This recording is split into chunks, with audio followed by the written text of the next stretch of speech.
Hello and welcome back, ladies and gentlemen, to another Historical Humans Reacts. And on today's episode, we have a bronze statue that was discovered in a Paris apartment that sells for $3.1 million and is from French artist Camille Claudel, which she has a pretty interesting connection to another famous painter artist, right? Uh, Auguste Rodin, I believe. Rolled on. The work in particular is supposedly coming in the wake of their breakup. A breakup that went so badly, one of them was institutionalized. Was it him? No, it was Rodin. That's what I said. Rolled on. Rodin. No, it is Rodin, like the Godzilla villain. Oh my god. Also, It's not how you say that person's name.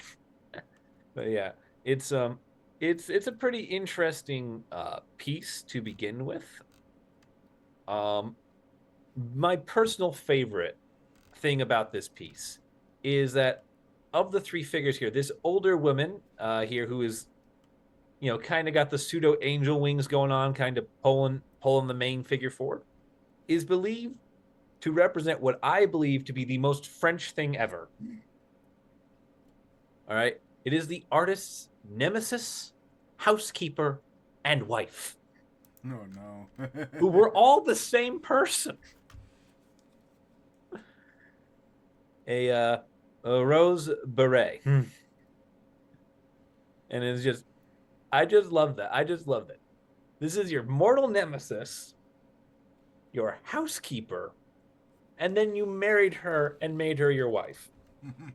And just like that is the life of a Frenchman. That has One the go. bitter tone too of just a scorned ex-wife, ex-lover who's just like, The Like that is a full movie level character arc here. Like forget Oppenheimer. Let's make a movie about this. You the hire your mortal nemesis as your housekeeper, and then you fall in love. How is Hallmark not done this?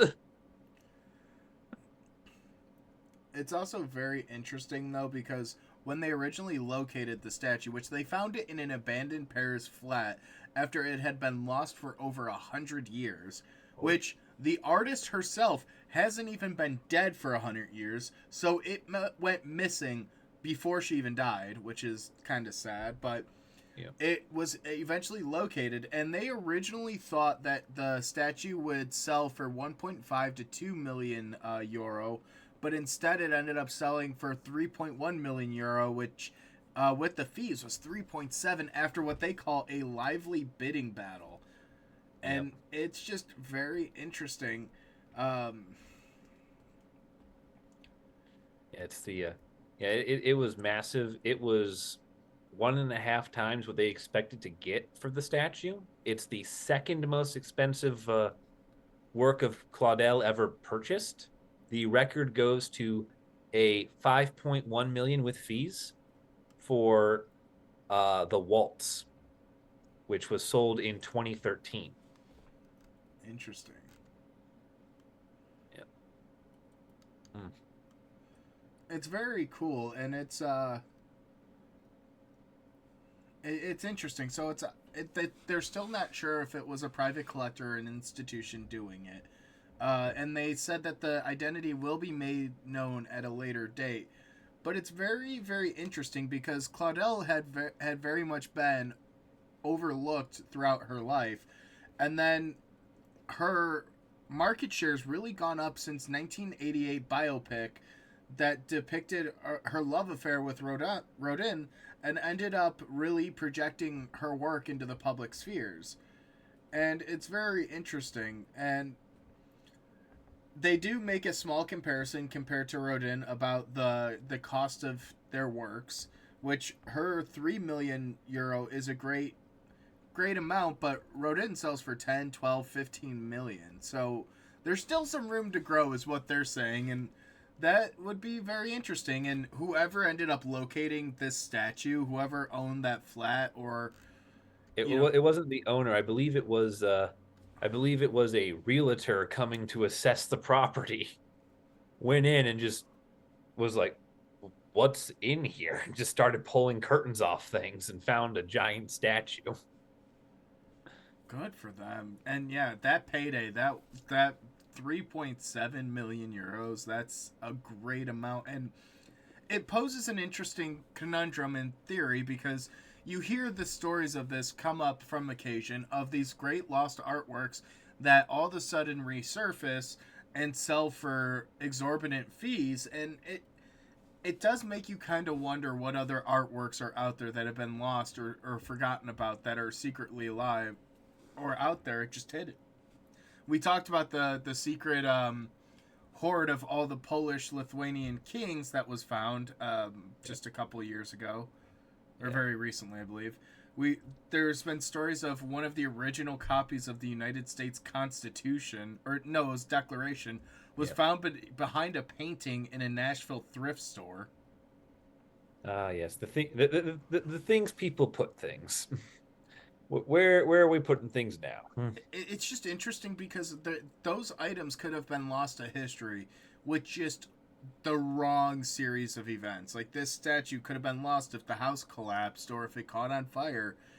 And we hear stories about like the Amber Room, which a certain mustachioed man in Germany stole from Russia when they invaded, and has been lost to history.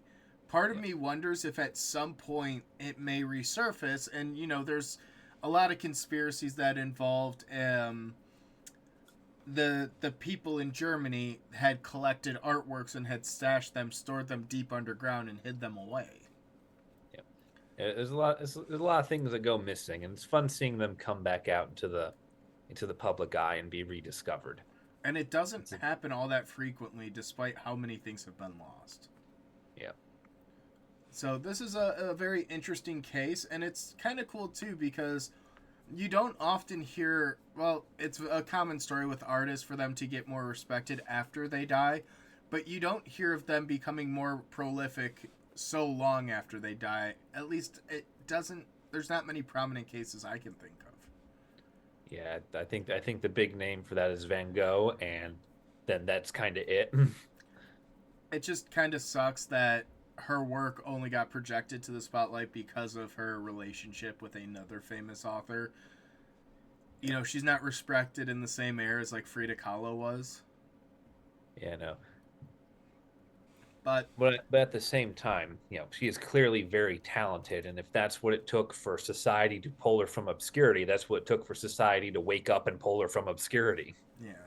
But I think that's probably a good point for us to wrap up this episode. Thank you guys for watching. Let us know your thoughts down below, and we'll see you in the next one.